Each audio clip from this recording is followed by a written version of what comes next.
नमस्कार. छत्रपती शिवाजी महाराजांचे व्यापार आणि व्यवस्थापन शास्त्र या विषयावर मी बोलणार आहे. खरं तर अमेरिकेतल्या लोकांना हार्वर्ड आणि बिझनेस अँड मॅनेजमेंट हा विषय वेगळा सांगायची गरज नाही. कारण हार्वर्डची स्थापना 1636ची आहे, ज्यावेळेला छत्रपती शिवरायांचं वय अवघं 6 वर्षाचं होतं.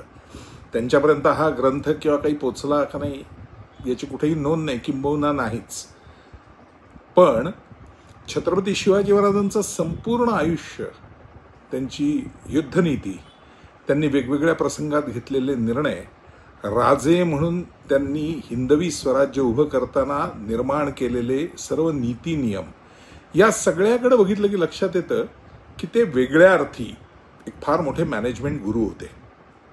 या सगळ्या घटना, त्यांनी घेतलेले निर्णय, अत्यंत रोमांचक असा छत्रपती शिवरायांचा सगळा इतिहास आणि त्यातील काही पानं ही उलगडण्याचा प्रयत्न या निमित्ताने करणारे आपण ऐकायला याल हीच अपेक्षा.